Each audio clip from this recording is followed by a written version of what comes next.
প্রথম প্রশ্নটার উত্তর এরকম যে এই মুহূর্তে তো আসলে একটা ফায়ার ফাইটিং জব চলতেছে, এটা আপনারা জানেন, অস্বীকার করে তো কোনো লাভ নেই।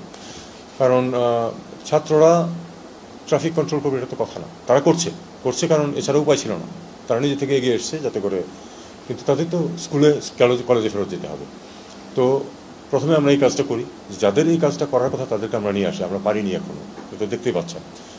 তবে আমরা আশা করছি যে আগামী এক সপ্তাহের মধ্যে সিচুয়েশন অনেক অনেক ইমপ্রুভ করে যাবে এবং তখন আর এটা লাগবে না। এখন কাজটা হচ্ছে যে আমাদের স্থিতিশীলতা ফিরিয়ে আনা, প্রথম কাজ।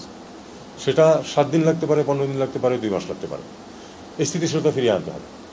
তারপরে আপনার সেই প্রথম প্রশ্নের উত্তর হয়তো তখন দেওয়া যাবে যে একটা ইতিমধ্যে শুধু আমাদের তো কাজ না, এটা আরও অনেক জায়গা আছে, রিফর্ম যেগুলি করতে হবে সেগুলি তো শুধু ফরেন মিনিস্ট্রি করবে না, বা আসলে ফরেন মিনিস্ট্রি করবে না, there are other ministry who will come into this things. কোন কোন ক্ষেত্রে সমস্যা হচ্ছে, কোন কোন অন্যায় হচ্ছে একেবারে আইনগতভাবে, সেগুলিকে দেখতে হবে এবং দেখার পরে তারা ঠিক করবেন যে সেই জিনিসগুলোকে মেরামত করতে কতদিন লাগবে।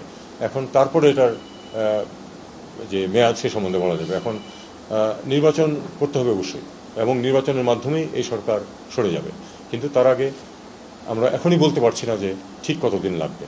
এটা নিয়ে আপাতত না হয় আমরা স্পেকুলেট না করি, আমরা কিছুদিন অপেক্ষা করি, একটা স্টেবিলিটি আসুক দেশে, একটা প্রোগ্রাম আসুক, সরকারের পক্ষ থেকে একটা প্রোগ্রাম আসবে যে এই এই এই এই কাজটা আমরা করবো।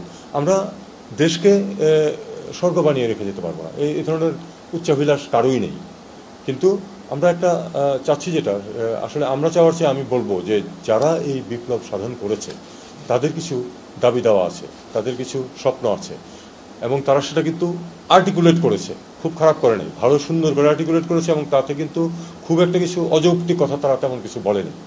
তাহলে তাদের সেটাকে অন্তত পথটুকু দেখিয়ে দিয়ে যেতে হবে, তাতে যেটুকু সময় লাগে।